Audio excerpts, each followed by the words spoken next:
guys, it's Aji. So for today's video, I did this Douyin inspired prom makeup look using only affordable products. Considering na puro affordable yung ginamit ko sa mukha ko, I impressed myself with this look because I think it turned out really well. Mula sa contacts, hanggang sa kilay, hanggang sa lipstick, all of them are really affordable. But yeah, if you guys want to know how I did this very Douyin prom inspired makeup look, then just keep watching. Before we start, I want to premise this by saying you don't have to buy everything I recommend under this video. If you don't have the money, just make do with what you have. Be smart and be very resourceful with what you have para hindi ka na mag-spend too much on the makeup that I use. So, yun lang. So, let's start. Number 1 on the agenda is contact lens. Ate Aji, kailangan ko pa mag-contact lens for doing makeup? No, but they do help a lot.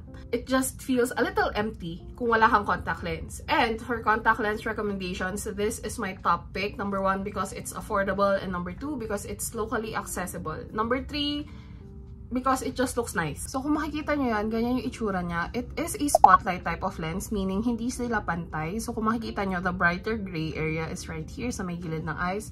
Tapos dito sa kabila, andito siya sa may babang part. But it isn't really that noticeable in my opinion. So it doesn't look super weird unlike other types of designs of contact lenses. So, ito yung pick ko. This is Dazzle Gray from Dcart. Dcart has other Douyin vibe type of lenses, so you can just look over there. Contact lenses, must have for me. I already cleansed my face. So, for skin prep, I'm just going to go in and exfoliate my face a little bit with a pad like this. I'm going to use the Naturia Hatomugi toner. I'm just going to go in like this. Kita nyo yan. Medyo may mga dumi-dumi pa rin na natira sa face ko. Ew! For the next step, we have to use a moisturizer. Ito yung sa akin. This is from Fresh Skin Lab. This is the Fresh Tomato Glass Skin. Mas prefer ko lang talaga na nilalagay siya sa ganitong container just because it's more hygienic compared to like dipping your fingers in here. It's very good, it's very lightweight, and it moisturizes your face just enough para maganda yung lapat ng mga ilalagay mong base products. Here, here, and here. The last step should be lip prep. So, I'm going to use this one from Laneige. Hindi siya affordable, honestly. But if you do get these on sale, I do find them to be pretty worth it. If you don't have this, feel free to just use lip oils. As long as you feel like it's very hydrating on your lips, it will work. And just like that, your skin prep is done. It's time to move on to the brows. Meron yung mga ganitong brow pencil from Orange App. These cost me like 68 pesos, I think. Okay lang yung mga affordable. Honestly, for brow products, it doesn't really make that much of a difference for me. But if ayaw mo na mga ganitong like cheapy pie makeup, questionable. Meron naman akong recommendation. This is from Chuchu. These cost around 200-ish pesos or less than 200 pesos on the Orange App as well. And that's what I'm going to use for my brows today. I like going for a more softer brow. So, yung brows ko, gagawin kong straight-ish and then extend the end. Also, if I'm speaking weird throughout this video, I'm so sorry. Nakagat ko yung dila ko like sa may likuran. It hurts a lot. So, I'm trying not to trigger that area too much. Etong brow pencil ng Chuchu, maganda. Maganda yung quality. It doesn't dispense too much pigment at once. For beginners, you shouldn't focus too much on products na like intense yung pigment. Kung beginner ka pa lang, look for something na may buildable ang pigment. So you can learn how to practice your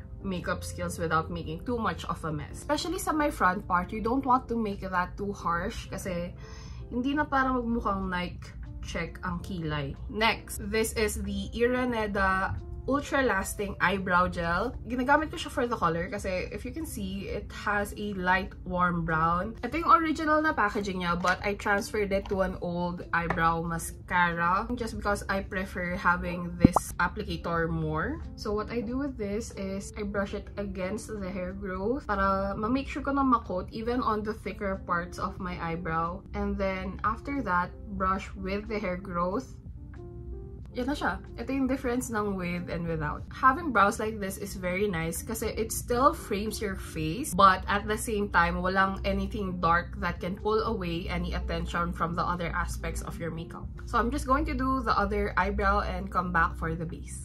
So ito na siya. I just cleaned up my brows using a concealer, and this is another trick. Look for a concealer na may peachy undertone because that's going to be really good for the under eye. Preferably something with nice coverage. For concealer and also color corrector in one, I'm going to use this from Colorette. This is their second base in La Union because this is a light medium with peach undertone. I know it doesn't really translate that well on camera, but my under eyes are really dark. I'm going to apply like this. On one side muna, para makita nyo yung difference. Stipple it along my under eye. With just one product, this is how well it covered my under eye. The foundation I picked today is from Squad. I have two of them. These are given as PR, but I know that they're very affordable. Puro mga isang beses ko lang sila nasuot sa labas, and I had a great time. Parang water-based foundation siya. So this is supposed to feel very good on the skin. For the easiest and best, in my opinion, best makeup application, I'm going to use a cushion puff. I'm going to dot this all over one area of the face at a time. Cushion puff talaga yung favorite ko kasi mas maganda yung lapat niya sa skin. And as you can see, maganda yung coverage ng Squad. Sobrang ganda. For its price, like, this is absolutely giving. And also, if you're going to blend this out on your face, make sure to do this trick para ma-make sure mo na maganda yung lapat niya on the nose. Again, dot. A lot of people forget, pero itong mga parts na to, on a lot of people, tend to be discolored, like a lot more grayish. Just make sure na it's covered by your foundation. Again, pushing aside yung sa alar. Whatever is the excess, put it on your forehead. Now, let's move on to the other parts of the face. To keep it as affordable as I can, I'm going to use the ones from DC Cosmetics. They have really good shades of blush. I have Cotton Candy, I think. Cotton Candy and Wineberry with me. Cotton Candy, admittedly, is like a little intimidating to work with. So I always reach for Wineberry. But today lang, gamitin natin yung Cotton Candy. And for contour naman, I'm also going to use DC Cosmetics kasi grabe, sobrang affordable ng mga products nila. They sell like 67 pesos. I believe I got this for 60 plus. And they have good shades. Like yung cream contour nila, it impressed me kasi like they're one of the affordable brands who actually do contour shades. Like cool tone talaga. I have the shades Java and Choco. As you can see, Java is more of a bronzing shade and Choco is more of a contour. So I'm going to use Choco today. It has a chunky doe foot applicator and this gets quite vivid. So with this, maniwala kayo sa akin when I say that a little goes a long way. Very lightly do a few taps on the cheeks and then do stippling motions like this. And I'm going to focus this on this area of the face. In my opinion, this delivers the freshest blush placement. Ayan. I'm going to put some here on the bridge of the nose and also some here on the tip of the nose. If you have the Xiaohongshu or Red Note app, makikita nyo mahilig silang gawin to because yung ganitong blush placement, it makes you look younger and more feminine. By the end of this, I want you to look and feel like parang Diyosa lang talaga. Paubos ko na to. Like, kung makikita nyo yan siya, may mga butas-butas na siya. Kasi yung talagang gamit na gamit to sa akin. This is what it looks like. As you can see, brownish but definitely has a gray undertone. Tapos, I'm going to pack it in. Yung rest, i-blend out on the other side para hindi too much yung malagay. And I'm going to put this on the sides of the face. Parang vertical contouring. If you know how to contour your face according to your face shape, that's even better. For me, as someone na oval naman, pero I just want my face to look a little bit more slimmed down sa areas na to. That's why I do this type of contouring. I bring it down to slim down the sides and even more so on the jaw. I would recommend that you only focus contouring on the sides just to elongate your face a little bit more. And then if you find that you've contoured enough, you can add the little bit of contour left very lightly on the tops of your forehead. And just like that, tapos na yung contour. For setting powder, ubos na yung Dr. Sensitive ko. Teka. This is from Dr. Sensitive. I'm going to open a brand new one. Bumili ako ng 4 na loose powder because this is my everyday powder. Like, it's so affordable. I know for some people, hindi daw nag-work sa kanila yung Dr. Sensitive loose powder, and I say to that, it's okay. What I like, you don't have to like. For those na naghahanap ng affordable na setting powder, I would recommend Dr. Sensitive. And what I do is I press the powder on there. Tap off the excess on the back of my hand to make sure na enough lang yung malalagay sa face ko. And then I look up and then set the face. And then I quickly set my smile lines as well. Everyone will crease there. Also going to do the same on the other side. Smile line. Once that's done and naset mo na yung mga areas that have a higher tendency to crease, you can go ahead with the puff that it comes with and then set the rest of the face. To be safe, sineset ko rin yung brows. Basta as in lahat. Kung ayaw mo may gumalaw, oh my god, wait, nakalimutan ko. Wait, sige. Tapusin na natin to. I forgot to talk about this. If you want your makeup to last, maglagay kayo ng setting spray before everything else, okay? And then after nyo maglagay ng cream foundation, cream concealer, cream blush, cream contour, maglagay ulit kayo ng setting spray, patuyuin nyo siya, tsaka nyo siya iset. Nawala siya sa utak ko kasi hindi naman ako pupunta ng prom. That is a foolproof solution that I know works kasi yun yung ginagawa ko. It's called the sandwich method. Between the layers of powder and creams on your face, you do that. Medyo okay siya tignan pero promise, maayos yan later. It's now time for eye makeup and the ones I chose for today is from Roto. Yan siya, pink. This is 04. Very dugyuti na yung akin kasi nga lagi ko siya nagagamit. But before that, for the base, ang gagamitin ko ay itong contour insert. This is in the shade Haze. Kung ito lang naman talaga bibilhin mo, it is still affordable and as far as I know, they go on sales every double-digit month. If you already have a warm brown shade, feel free to use that. Ito lang yung gagamitin ko sa akin. I'm going to take that on a fluffy brush for the eye base makeup to add a little bit more warmth to the eyes. And of course, nalagay ko rin siya dito sa my under eye. We're going to go in with this palette using another fluffy eye makeup brush. I'm going to take this shade, this pink shade. Ganyan lang siya. I'm going to take the second to the darkest shade on the same brush. Tap off the excess and then apply it closer to the lash line. I-blend din natin siya palabas, winging it slightly. This is going to get a little complicated, pero huwag kayo ma-intimidate. Lastly, to add dimension, I'm going to take the darkest color and then just do it here sa my outer V. Siyempre, hindi pa natatapos dyan. With a flat brush, yung gitnang shade. You pack it on your brush, tas huwag niyo itatap off yung excess. You make a half moon starting here, like this, because that's going to create the illusion of a soft cut crease. I'm sorry if you're hearing something. That's my cat. Taking more and more of those shimmers para mas ma-build up. Hanggang dun sa may darker part, this is what you would want to do. Yun lang siya. Soft cut crease lang talaga. Sa under eye, dito papasok yung mga doyin aspects. Already, I'm going to apologize for how close I'm going to come sa screen para mas makita yung ginagawa ko. And also, I'm going to use this as my mirror. Tug on your eye a little bit para mas ma-open up yung area na yan. This shade of pink. Halfway, and then pag halfway na siya, the second to the darkest color, and then you apply this straight and out.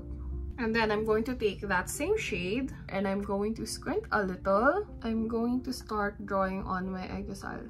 Remember na it's always better to add kasi mas mahirap mag-remove. When you're doing your aegosal, ilagay nyo siya a little bit above where your eyes naturally puff up. Kasi kung makikita nyo, ganyan siya.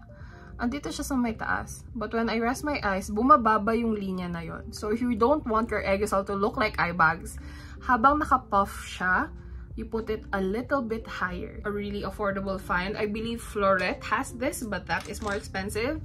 So, ang binili ko ay from Sweet Mint. And I'm going to use this on the outer part of the aegosal to really define it. Very, very light hand lang. And then, ito namang cream na white pen. I'm going to use this to highlight yung aegosal. You don't want to go all the way up the lash line kasi kung maalala nyo, nilagyan natin ng eyeshadow yung area na yon. So you just want to go a little bit under. Di ba ginawa natin straight tong line na to? We want to follow and draw under that line. We're also going to use this to line our waterline and fill in yung gap na iniwan natin with the eyeshadow. It's going to line the entire waterline. Next, I'm going to add this eye glitter my followers found and recommended to me. This is from Her Orange. Yung nabili ko, it comes in a set of 3. But for this look, I'm going to use this white iridescent one. You're going to follow yung shimmer ng eyeshadow. So, kung saan nyo nag-e-end, doon nyo lang rin ilagay. So, just very, very carefully add that in. Do it in little strokes. Like that. Bukod sa shimmer, yung glitter liner, it just adds a little bit of va-va-voom and nakaka-elevate talaga siya ng eye look na hindi mabibigay ng kahit anong shimmer. Hindi pa tayo tapos sa under eye. I know gusto nyo matapos na tayo pero magtiis lang ng konti.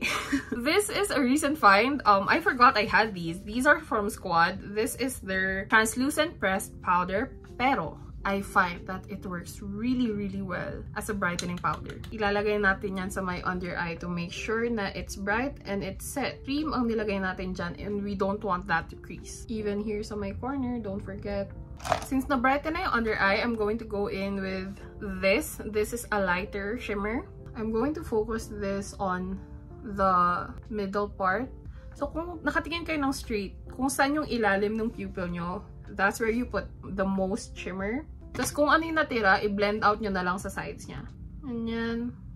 Ganyan. Para talagang ito yung focus of attention. Eye glitter in the same area.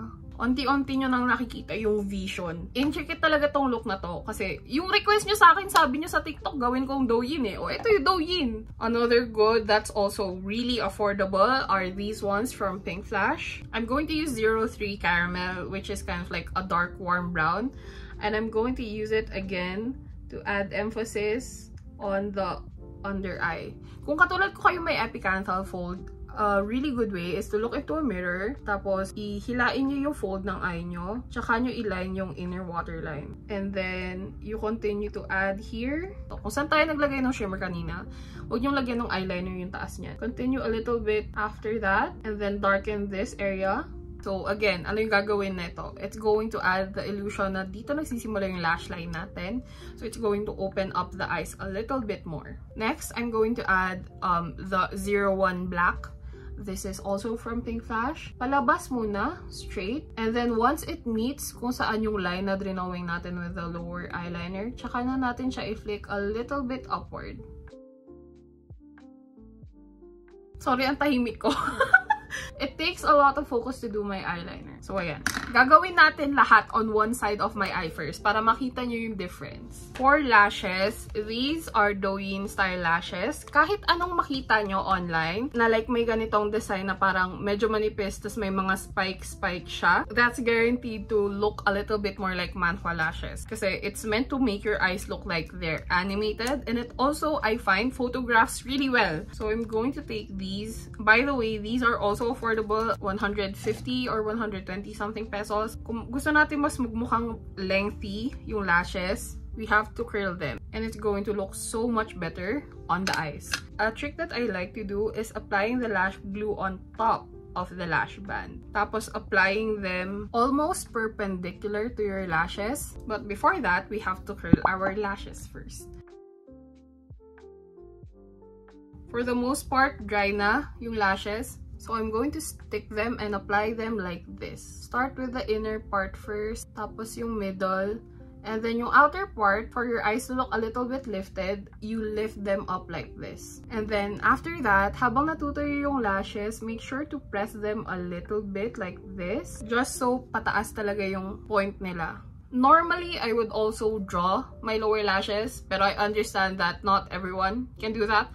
So, I'm going to choose to use lower lashes. This one, I believe I also got from Shein. You can't even see it because of how fine the eyelashes are, but ganyan yung design niya. And I'm basically just going to do the same. But again, if you're already blessed with having long eyelashes, I say to that, sana all, and just use mascara. And I'm going to start from the outer half first, and we're going to put that sa line na ginawa natin with the eyeshadow and the eyeliner here. To make sure that's all secure, continue to apply that along the line. Tapos dito sa my front part, make it as close as you can to your actual lashes para natural siyang tignan. Just lightly press it, make sure na it's set in place, and tada! You have natural looking false lashes. Look at the difference that this eye makeup makes. Like, come on, that's the power of makeup. I'm just going to do the other one off cam because I don't have the voice to yap and narrate how I do the other one kasi parehas lang naman yung gagawin ko. So I'll just do this one and come back for the rest of the face. So, ito na yung makeup with both of my eyes done. Ayan. Also, my lip balm is off because I had to take a break. Nagutom po ako and my stomach was killing me. Anyway, for the powders, let's start off with blush. And for blush, ang gagamitin ko is this one from Her Orange.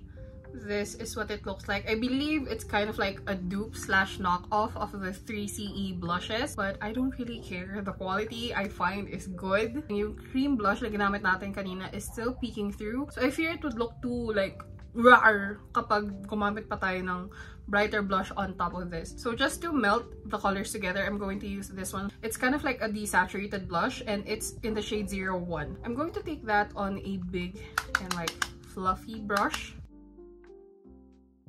Just adding a little at a time. With the brush at an angle, brush it on your nose bridge and your nose tip. This blush is definitely buildable. So, if feel mo medyo kulang pa yung cream blush underneath, tas ito, you can put on a brighter blush. I would recommend here sa area na to, on the tops of your cheekbones. But I personally find this to already be like too much. And to save up a little more money, we're going to use yung base shade na ginamit natin on the eyes. This shade Haze from Issey. We're going to use this to contour the rest of the face. It acts more like a bronzer. Honestly, it's like neutral, so like in between warm and cool. So I'm going to take that on this brush. This is an angled contour brush. This is from OVW. So kung makikita nyo, it adds just a little bit of definition. Nothing too orange but also nothing too gray. And nilalagay ko lang siya sa same areas kung saan ako naglagay ng cream contour. Just really setting those areas and adding to the color a little bit more. I'll come up close so you guys can see. It's nothing too crazy, really. Hindi siya super OA. Hey guys, editing Aji here. I'm so sorry. Hindi ko napansin na hindi na-save yung clip kasi nag-crash yung phone ko in the middle of filming. But I'll make it up to you guys. I'll make a dedicated video on how I contour my nose. So sorry. Now, let's set our face. And since nakalimutan ko maglagay underneath, and if you do the same mistake that I did, don't be afraid to layer 2 setting sprays on top of one another. I'm going to use the Focallure Kuromi setting spray in place of Issey. And this is the Squad Lock It In setting spray. These are 2 really good recommendations from me. Ito, hindi siya super matte when it comes to finish. So I think it's okay to put underneath a matte setting spray. So I'm first going in with the Focallure Kuromi. Tapos yung maganda pa dito, really fine. Really fine ang mist niya. So, hindi ka parang naduduraan, ganun. Make sure not to spray it too close to your face.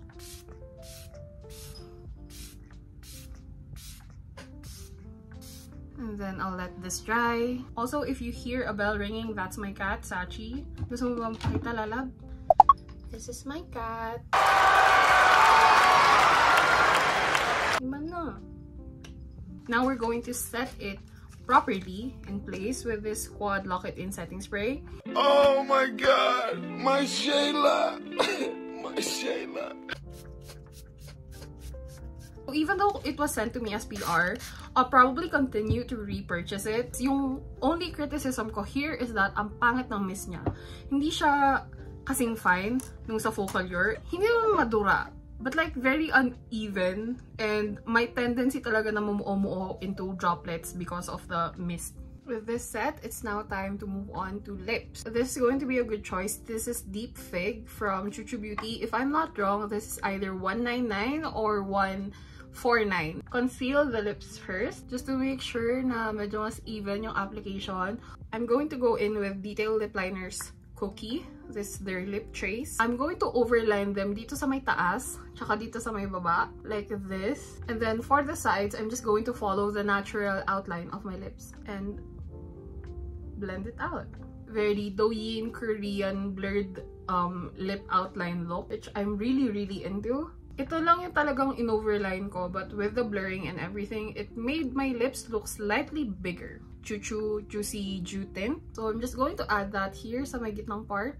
Like a little amount lang talaga. Deep Fig has been my favorite ever since it was released. And for a reason, kasi it's slightly reddish na may slightly brown, so it kind of complements my skin tone. Just works really well. Hindi tayo natatapos dyan because we're also going to add this Chuchu Beauty lip syrup. Apply it on the back of your hand and apply it using your fingers just to make sure na hindi madumihan yung applicator. Dab it lightly. It does feel a little heavy with the name lip syrup. I feel like that's to be expected. So this isn't the most comfortable on the lips, if I'm being honest. But for the glow that it gives, like, it's really high shine. Ito yung isa sa mga lip products ko that really make the lips look juicy. And a trick that I like to do is make sure that most of the gloss is concentrated on the center part, because this is going to look especially like juicy on photos. This is from CVZ. They have this duochrome, I guess, yung type ng highlighter na to. This is transparent in its base, but the shine that it gives off is more bluish in color. Ito yung itsura ng pink. I'm going to swatch it here below sa blue, just so you guys can see the difference. So I think this is a good choice. If you want to look a little bit more ethereal, that's a big word for Elmo. If you want to look a little bit more ethereal, use this. I'm going to use a bigger highlighter brush next, and I'm even going to bring it here. Para kapag medyo naka-side, kita pa rin yung highlight. You don't have to fully go like this. So when you pose for photos, nakagano slightly, makakatch nung flash yung highlight na to. Ay! Chef's kiss talaga, ate. Sobrang latida! Again, going to highlight the cheekbones. Hindi super nakakatch ng camera yung blue tint. But in real life, I swear, andyan siya. So, ito na yung look, and this is what it looks like with the finishing touches. This is the makeup look.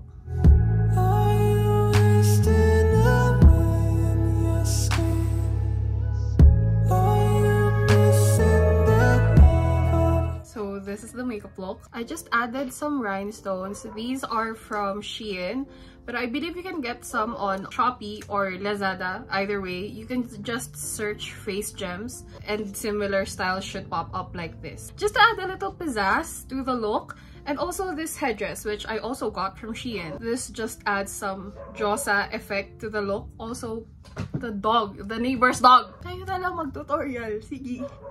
This is the look. I hope you guys had fun watching. Slightly a bit of challenge for me, but hopefully may mga na-provide ako sa inyong mga alternatives or magandang recommendations and also tips. If you guys had fun watching this video, make sure to leave a like. And if you learned something, please subscribe. I'm planning to make more videos similar to these in the future. So yeah, leave a like on this video. Follow me on my other social media. I post my looks on Instagram and I do makeup therapy lives on TikTok every now and then. So yeah. Thank you guys so much for watching. I hope you enjoy your prom, and I'll see you guys in my next video. Bye!